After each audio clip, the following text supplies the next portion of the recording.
नमस्कार दोस्तों, Tomar math classes में आपका स्वागत है। जैसा कि आप सभी लोग जानते हैं कि क्लास 10th में मैथ के सिलेबस में हम लोग एक चैप्टर स्टार्ट कर चुके हैं जिसका नाम है दो चरों वाले रैखिक समीकरण।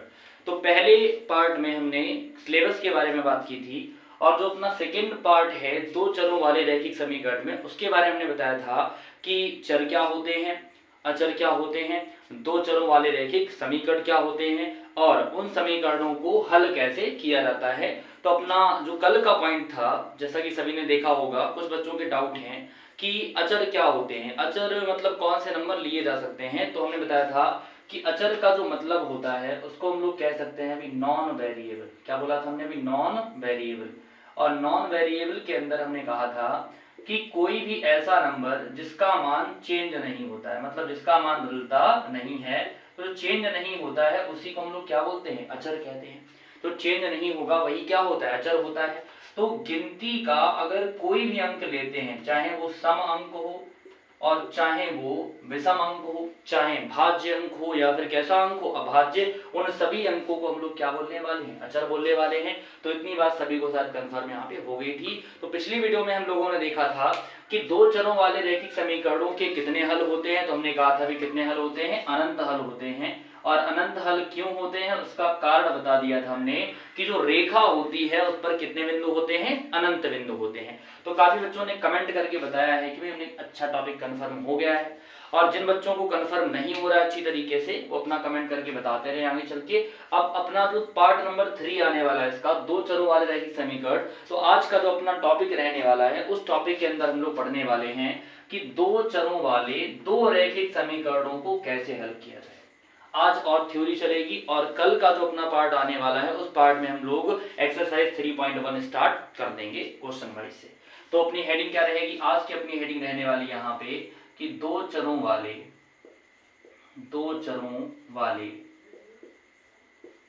रैखिक समीकरणों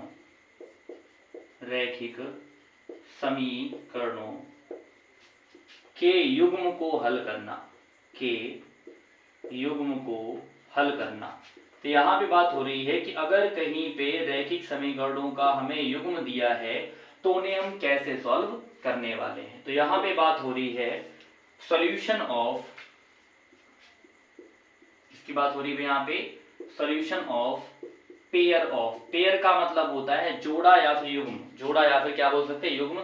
solution of pair of linear equations, और वो भी कौन वाले भी लीनियर इक्वेशन? तो हम लोग कहेंगे लीनियर इक्वेशंस इन टू वेरिएबल। कितने होंगे भाई? टू वेरिएबल का मतलब चर कितने होंगे भाई? इसमें दो चर होंगे। तो ये बात अपनी यहाँ पे हो रही है कि दो चरों वाले रैखिक समीकरण को हम लोग कैसे हल करें यहाँ पे। अब बात को बहुत ध्यान से समझे कि जो अपना कल का टॉपिक था उसमें केवल एक समीकरण दिया था। मान के चले एग्जाम्पल एक बार लेते हैं यहाँ पे हम लोग। एग्जाम्पल ले लिया हमने x प्लस 3y। क्या लिया एग्जाम्पल हमने? x plus 3y is equal to, यहाँ पे लिख दिया हमने भी 10। कितना लिखा भी? 10। ये कल के एग्जाम्पल की बात हो रही है यहाँ पे। कल वाला एक एग्जाम्पल यहाँ पे कंफर्म कर लेते हैं हम लोग कि अगर हमें कोई भी एक समीकरण दिया है दो चरों वाला, तो उसके हमसे हल पूछे हैं तो उसके कितने हल हो सकते हैं? तो हम लोग कहेंगे उसके कितने हल हो सकते हैं? तो हम लोग कहेंगे अनंत हल, क्योंकि समीकरण कितना है अभी? एक। अगर एक समीकरण है तो हल कितने होंगे? अनंत होंगे। और अनंत हल अगर दिए गए हैं तो यहाँ पे हम लोग कह सकते हैं कि स्टार्टिंग में x बराबर क्या रखा जाएगा? 0। स्टार्टिंग में x बराबर क्या रखा जाएगा भी? 0। तो जैसे ही हम लोग 0 रखेंगे यहाँ पे, तो 0 प्लस में 3y इज इक्वल टू 10। अब ये देखें कि 0 x के स्थान पे हमने रिप्लेस किया है, तो ये 3y और 0 कितना हो जाएगा? 3y इज इक्वल टू 10, 3 जाएगा अपॉन में, y इज इक्वल टू 10/3। तो देखिए अपना हल क्या बना है? 0,10/3, 0,10/3। ऐसे ही हमने बोला था कि अगर हमें दूसरा हल प्राप्त करना है तो दूसरे हल के लिए हम लोग क्या करेंगे भी? अब की बार रखेंगे x बराबर 1। अगली बार अगर हमसे तीसरा हल पूछा जाए तो x बराबर क्या रखेंगे हम लोग? 2 रखेंगे। चौथा हल पूछा जाए तो हम लोग क्या रखेंगे भी? 3 रखेंगे। मतलब जो भी पॉइंट हमसे यहाँ पे पूछा जाएगा उतना हम लोग यहाँ पे मान रखेंगे। तो यहाँ पे 1 रखा जाए तो 1, x के स्थान पे कितना रिप्लेस करेंगे हम लोग? 1, प्लस में 3y बराबर 10। तो अगर 10 में से 1 को पक्षांतर करके घटाया जाए तो कितना बचेगा भाई, 9 बचेगा। तो यहाँ पे 3 से कैंसिल करेंगे तो 3 बार कटेगा, तो y बराबर कितना हो गया 3। यहाँ से जो बिंदु निकला है वो कितना निकला भाई, 1,3। ये तो कल वाले पॉइंट की एक बात हमने बात कंफर्म कर दी है, ताकि सभी को और अच्छा क्लियर हो जाए कि अगर एक समीकरण दिया है दो चरों वाला, तो उसको हल करने के लिए पहले x बराबर 0, फिर x बराबर 1, फिर x बराबर 2। अब कोई पूछे कि क्या इसमें y बराबर 0 हम कर सकते हैं, तो y बराबर भी 0 हम लोग यहाँ पे लिख सकते हैं, कोई दिक्कत वाली बात कोई भी नहीं है। तो इतनी बात सभी को कंफर्म हो रही होगी यहाँ तक। ये कल वाला अपना पॉइंट चल रहा था। अब बात करते हैं हम लोग आज वाले पॉइंट की। ध्यान से पहले इतना सभी नोट कर लें, फिर हम लोग आगे इस वाले पॉइंट की बात करते हैं।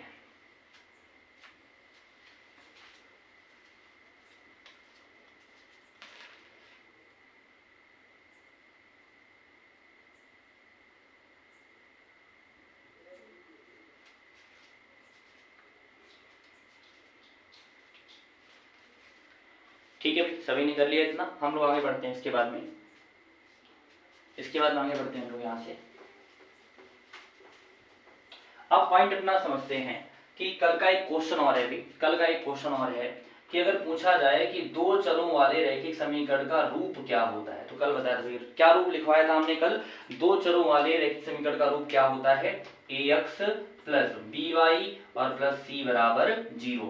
ये तो केवल एक समीकरण के लिए। और याद होगा अभी सभी को कंडीशन हमने क्या लिखवाई थी, कंडीशन लिखवाई थी, शर्त लिखवाई थी कि a का मान भी 0 नहीं होगा और b का मान भी कितना नहीं होगा, 0। और हमने क्या बताया था इसमें चर कौन कौन है, तो चर है x और y, और अचर कौन है, तो हमने कहा था अचर है a b और c। तो ये तो कल वाले पॉइंट की बात हो गई। अब बात करते हैं अपने मेन टॉपिक की, जो आज का टॉपिक है। तो आज का टॉपिक ये है कि दो चरों वाले रैखिक समीकरण के युग्म को हल करना। अभी युग्म का मतलब सब जान ले यहाँ पे कि युग्म का अर्थ होता है जोड़ा। युग्म का अर्थ क्या होता है भाई, जोड़ा, या फिर हम लोग इसको पेयर बोल सकते हैं यहाँ पे। तो अगर कभी कहा जाए कि दो समीकरण दिए, समीकरण कितने दिए हम लोगों को, दो समीकरण दिए गए हैं, तो उनको कैसे सॉल्व करेंगे, ये बात यहाँ पे समझते हैं हम लोग। देखिए अब यहाँ समझना भी ध्यान से। हम लोग पहले मान लेते हैं कि माना दो रैखिक समीकरण, क्या मान लिया हमने भी, दो रैखिक समीकरण। अपने पास में दो रैखिक समीकरण हमने मान लिए भी, कौन कौन से भी। पहला समीकरण हम लोग मान लेते हैं a1x plus b1y plus c1 बराबर 0। ये हो गया समीकरण नंबर कितना भी अपने पास में, फर्स्ट नंबर। अब दूसरा समीकरण है a2x plus b2y plus c2 बराबर 0। ये हो गया अपना सेकेंड नंबर इक्वेशन। बोले इतनी बात यहाँ तक कंफर्म हो रही भी। क्या कहा हमने भी कि माना दो रैखिक समीकरण हैं, पहले वाले में a1 b1 c1, दूसरे वाले में a2 b2 और c2। अब ये पूछा जाए कि रैखिक समीकरण का अर्थ जो होता है वो रेखा ही तो होता है। कल भी हमने बताया था रैखिक समीकरण का अर्थ क्या होता है, रेखा ही होता है। अब अगर यहीं पे पूछ लिया जाए कि जो रैखिक समीकरण हमें दिया गया है वो कितने प्रकार के युग्म बना सकता है, तो हम लोग यहाँ पे पहले पॉइंट की बात करते हैं कि अगर हमें जो रेखाएं दी गई हैं, जो रैखिक समीकरण दिए हैं, वो तीन टाइप के होते हैं। कितने टाइप के होते हैं, तीन टाइप के। पहला टाइप हो सकता है कि यदि इन दोनों समीकरणों का रेशियो लिया जाए। रेशियो का मतलब सब जानते हैं भी, अनुपात।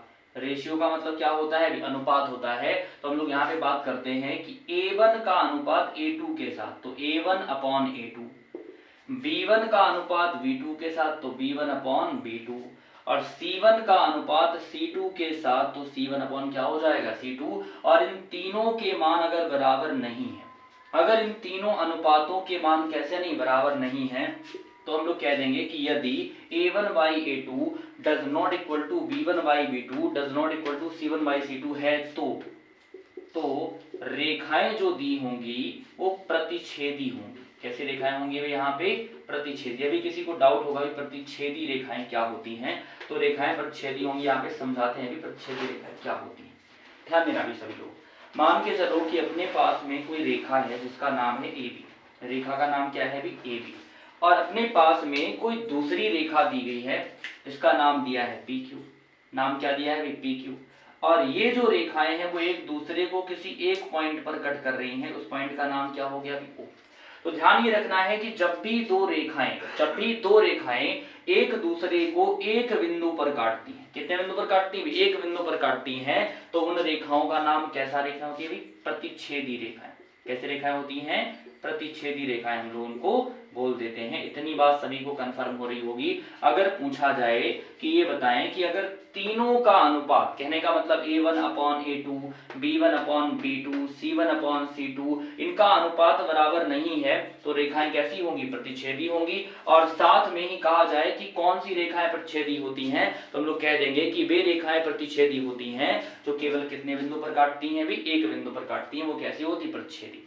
अब किसी ने बोला कि अगर रेखाएं प्रतिच्छेदी हैं, कैसे रेखाएं हैं? प्रतिच्छेदी, तो इनके कितने हल होंगे? क्या पूछ लिया इसी में भी? कितने हल होंगे? तो हम लोग कहेंगे केवल एक हल होगा। केवल कितना हल होगा भी? केवल एक हल होगा। या फिर हम लोग कह सकते हैं एक अद्वितीय हल। कैसा हल होगा भी? एक अद्वितीय हल। अभी आप समझाते हैं इसका भी कि अद्वितीय का मतलब क्या होता है। अद्वितीय का मतलब होता है यूनिक, अर्थात जिसके जैसा कोई दूसरा आंसर नहीं हो। मतलब आंसर केवल कितना होगा? एक होगा। तो यहाँ पे पूछा जाए कि प्रतिच्छेदी रेखाओं का कितना हल होगा तो हम लोग कहेंगे कितना हल होगा? भी एक हल होगा। किसी ने पूछा भी एक ही हल क्यों होगा तो हम लोग कहेंगे रेखाएं कितने बिंदु पर काटती हैं? एक बिंदु पर। कितने पर काटती है? एक बिंदु पर काटती हैं। और अगर प्रतिच्छेदी रेखाएं एक बिंदु पर काटती हैं तो उनका कितना हल होगा? एक हल होगा। फिर पूछा जाए कि दो रेखाओं से क्या बनता है? दो रेखाओं से क्या बनता है तो हम लोग कहेंगे दो रेखाओं से निकाय या फिर सिस्टम बनता है। क्या बनता है? निकाय। और निकाय को इंग्लिश में हम लोग क्या बोलते हैं? सिस्टम बोलते हैं हम लोग यहाँ पे। तो दो रेखाओं से क्या बनता है? निकाय बनता है। पूछा गया प्रतिच्छेदी रेखाओं का जो निकाय होता है वो कैसा होता है तो हम लोग कहेंगे भाई निकाय संगत होता है। कैसा होता है? संगत। और संगत का मतलब लॉजिकल होता है। भाई दो टाइप की बातें होती, लॉजिकल और इलॉजिकल। तो यहाँ पे बात हुई जिसका आंसर निकलता है, जिसका आंसर निकलता है वो निकाय संगत या फिर लॉजिकल होता है। कैसा होता है? संगत या फिर कैसा होता है? लॉजिकल होता है। तो शायद इतनी बात सभी को यहाँ तक कंफर्म हो रही होगी। अब अगर बात अच्छे से कंफर्म नहीं हुई तो एग्जाम्पल एक लेते हैं हम लोग यहाँ पे, देखना भी। या फिर एक काम करें, पहले सब लोग इतना नोट कर लें फिर एग्जांपल भी समझाते हैं यहाँ पे कि पहला पॉइंट अपना क्या हो गया अभी? यदि रेखाओं में A1/A2, B1/B2, C1/C2 का अनुपात बराबर नहीं है, और अगर अनुपात बराबर नहीं है तो समझ जाएं वो रेखाएं कैसी होंगी? प्रतिच्छेदी। और प्रतिच्छेदी रेखाओं का कितना हल होगा? एक हल होगा। और एक हल के साथ साथ में इनका जो निकाय बनता है, जो सिस्टम बनता है वो कैसा होगा? लॉजिकल या फिर संगत होगा। और संगत वही निकाय होता है जिसका एक हल होता है। कितना हल होता है? भी एक हल होता है। तो इतना नोट करें पहले, फिर हम लोग आगे बढ़ते हैं।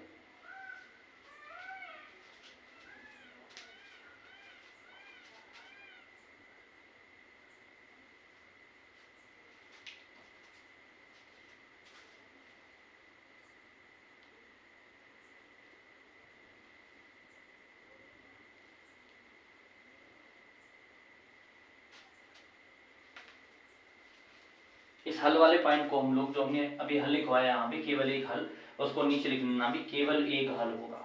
केवल कितना हल होगा? भी केवल एक हल होगा। ठीक है, एक हल होगा। और साथ में याद रखना है वो हल भी कैसा हो सकता है? अद्वितीय। हल भी कैसा हो जाएगा? अद्वितीय। अद्वितीय का मतलब जिसके जैसा कोई दूसरा आंसर ना हो।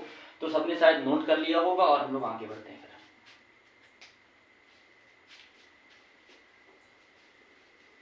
ठीक है भाई, ये तो अपना पहला पॉइंट बन गया कि रेखाएं कैसे दी हैं? प्रतिच्छेदी। इतनी बात सभी को कंफर्म हो रही होगी और टॉपिक भी अच्छे से कंफर्म हो रहा होगा। तो साथ साथ में वीडियो को अपने दोस्तों के साथ शेयर करते रहे भाई।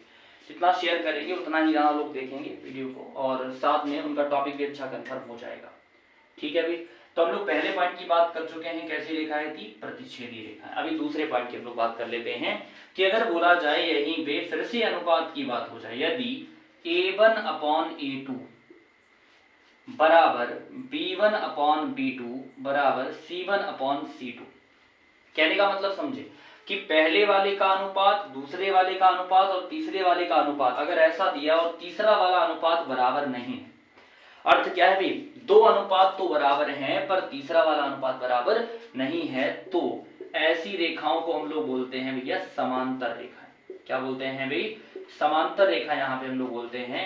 तो ये कह सकते हैं कि जब भी दो अनुपात बराबर होंगे, कौन कौन से?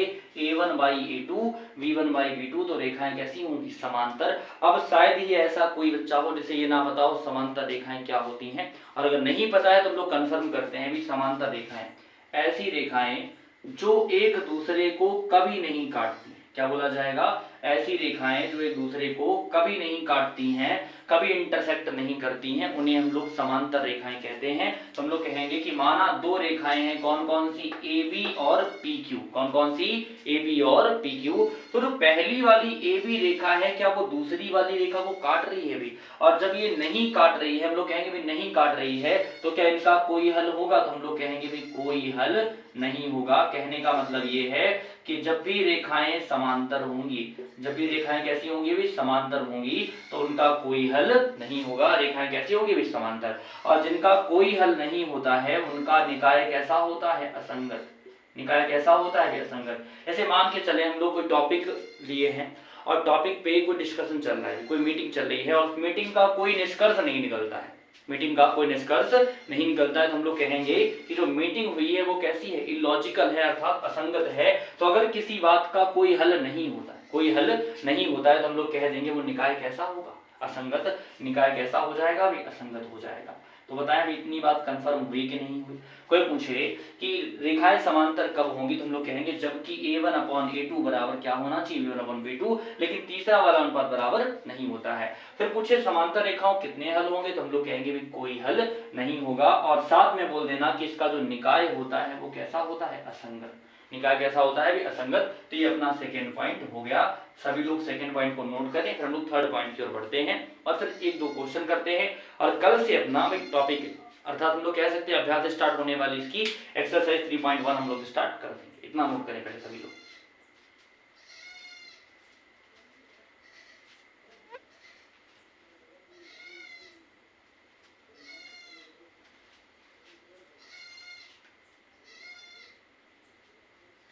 ठीक है, अभी हम लोग आगे बढ़ते हैं। तो अपना थर्ड पॉइंट क्या होने वाला है वो समझे भी सभी लोग। यहाँ पे थर्ड पॉइंट हम लोग कह सकते हैं कि अगर पहले वाले पॉइंट में बात क्या हुई थी? पहले वाले पॉइंट की जब बात की हमने तो कहा कि किसी का अनुपात बराबर नहीं होगा। सेकेंड पॉइंट पे दो अनुपात कैसे हो गए थे? बराबर। और थर्ड पॉइंट पे कहा गया कि यदि तीनों अनुपात A1/A2 बराबर B1/B2 बराबर C1/C2 अगर ऐसा दिया है, मतलब तीनों ही अनुपात कैसे हो जाए भी? बराबर हो जाए, तो हम लोग कह देंगे कि रेखाएं समपाती होंगी।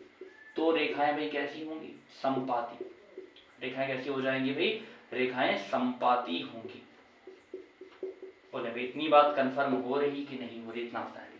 अब अर्थ ये है, दिक्कत यहाँ पे आ रही होगी कि भाई समपाती रेखाएं क्या होती हैं? समपाती रेखाओं को इंग्लिश में हम लोग बोलते हैं कोइंसिडेंट लाइंस। क्या बोलते हैं? कोइंसिडेंट। ठीक है भाई। और कोइंसिडेंट का मतलब होता है जो एक ही बिंदु से होकर जाती। क्या बोलते हैं? जो एक ही बिंदु से होकर जाती हैं, या फिर जो एक दूसरे के ऊपर चलती हैं। देखें भाई कैसे समझेंगे इस चीज को हम लोग? ये भी एक रेखा हमें दी है, कौन सी भी? AB। कौन सी रेखा दी है भी? AB रेखा दी गई है। और दूसरी कोई रेखा है जिसका नाम है PQ। दूसरी का नाम क्या दिया है इसके ऊपर? PQ। और PQ जो रेखा है वो इसी के ऊपर कवर हो रही है, इसी के ऊपर कवर हो रही है। इसका मतलब ये हुआ कि जो PQ रेखा है वो AB के कैसी होगी भी? समपाती होगी। कैसी होगी भी? समपाती। कहने का मतलब जब भी एक रेखा किसी दूसरी रेखा के ऊपर गमन करती है तो उस वाले पॉइंट को हम लोग क्या बोलते हैं भी? समपाती रेखा बोलते हैं। अब ये बताएं यहाँ पे कि ये रेखाएं कितने बिंदुओं पर काट रही होंगी? ये रेखाएं कितने बिंदुओं पर काट रही होंगी? तो हम लोग कह सकते हैं कि एक रेखा दूसरी के ऊपर है तो भाई जितने भी बिंदु होंगे, और रेखा पर कितने बिंदु होते हैं? अनंत बिंदु होते हैं, तो इनके कितने हल होंगे? अनंत हल। तो जब भी पूछा जाए कि समपाती रेखाओं के कितने हल होंगे? अनंत हल, या फिर हम लोग कह सकते हैं अपरिमित रूप से अनेक हल। अपरिमित का मतलब क्या होता है? अपरिमित का मतलब होता है जिसकी कोई गिनती ना हो, जो निश्चित ना हो। तो अनंत का मतलब यही होता है जिसका कोई अंत ना हो। तो अनंत हल या अपरिमित रूप से अनेक हल।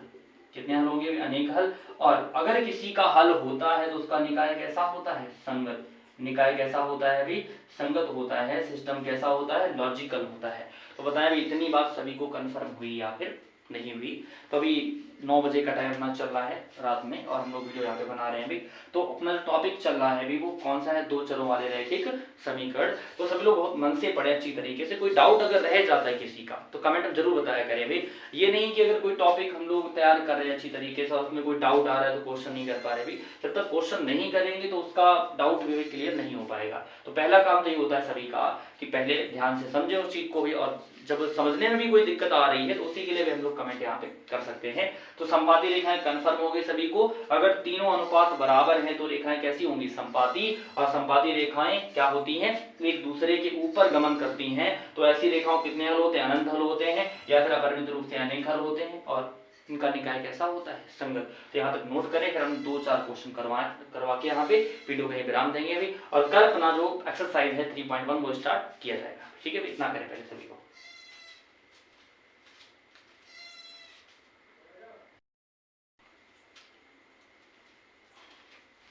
ठीक है भाई, हम लोग 2-4 क्वेश्चन इसके ऊपर करते हैं और उसके बाद में यहीं पे वीडियो को विराम देते हैं। तो अपना पहला क्वेश्चन हमें यहाँ पे दिया गया है कि भाई उसने बोला है रेखाओं के नाम बताइए। तो पहला क्वेश्चन है 2x plus 3y, 2x plus 3y plus में 6 इज इक्वल टू 0। यहाँ पे दिया है 4x प्लस में 6y प्लस में 12 बराबर 0। अब हमारे पास में भी इक्वेशन कितने हैं भी, तो इक्वेशन कितने दिए हैं भी, तो और हमसे बोला क्या है, हमसे बोला है रेखाओं के प्रकार बताइए। तो यहाँ पे हम लोग क्या करने वाले, पहले समझेंगे कि जो पहली वाली रेखा दी है वो क्या होती थी। तो हमने बोला था a1x plus b1y plus c1 बराबर 0। और दूसरी वाली क्या थी अपनी, तो a2x plus b2y plus c2 बराबर 0। यहाँ पूछा जाए कि भी a1 का मान बताएं तो देख के बताना भी a1 का मान कितना दिया है, 2। a1 का मान कितना दिया है भाई, 2 दिया है। फिर पूछा गया कि भाई यहाँ पे a1 के साथ b1 कितना है तो कितना दिया है भाई, 3। और c1 कितना है तो कितना दिया है भाई, 6। इतनी बात सभी को कंफर्म हो रही होगी, a1 b1 और c1। फिर पूछा भी a2 कितना है तो हम लोग कहेंगे भाई 4, b2 कितना दिया है तो 6 और c2 कितना दिया है तो 12। तो यहाँ पे हमने 3 3 6 मान निकाले हैं, a1 b1 c1 a2 b2 और c2। अब बात करते हैं कि हमें रेखाओं की पहचान करनी है, तो पहले इनका अनुपात निकालें, a1 अपॉन a2। ठीक है, a1 कितना है 2 और a2 कितना है 4, तो 2 दूनी 4 मतलब कितना हो गया 1/2। फिर हमने कहा भाई यहाँ से अब हम लोग निकाल सकते हैं b1 अपॉन b2। तो b1 कितना है 3 और b2 कितना है 6, तो 3 दूनी 6, अनुपात कितना हुआ 1/2। और ऐसे ही हमने यहाँ पे क्या किया, निकाल लिया भी c1 अपॉन c2। तो c1 कितना है भी 6 और c2 कितना है 12, तो 6 दूनी 12। यहाँ पे अनुपात देख के बताएं भी तीनों ही अनुपात कितने आ रहे हैं भी 1/2। तो हम लोग कह देंगे चूंकि a1 अपॉन a2 किसके बराबर है, b1 अपॉन b2 के, और ये किसके बराबर है c1 अपॉन c2 के, मतलब तीनों ही अनुपात कैसे हैं बराबर। तब रेखाएं बताएं कौन वाली कंडीशन यहाँ सेटिस्फाई हो रही है, कौन सी कंडीशन लागू हो रही है। जब 3 अनुपात बराबर होते हैं तो रेखाएं कैसी होती हैं, रेखाएं कैसी होती है हम लोग कहेंगे रेखाएं, तब रेखाएं संपाती होंगी। तब रेखाएं कैसी होंगी, यहाँ पे भी संपाती रेखाएं होंगी। और अगर रेखाएं संपाती हैं, अगर रेखाएं कैसी हैं संपाती, तो कितने हल होंगे भी हम लोग कहेंगे अनंत हल। और निकाय कैसा होगा, निकाय कैसा होगा, संगत निकाय। कैसा निकाय होगा भाई, संगत निकाय होगा। ये अपना एक क्वेश्चन यहाँ पे बनके तैयार हुआ। इतनी बात सभी को कंफर्म हुई होगी। और यहाँ पे हम 2 क्वेश्चन लिख रहे हैं, सभी लोग कमेंट में इनके आंसर दें, कौन सी रेखाएं हैं, कौन से प्रकार हैं इनके। तो ये क्वेश्चन अगर कंफर्म हुआ है तो कमेंट में सब लोग बताएंगे क्वेश्चन कंफर्म हुआ कि नहीं हुआ।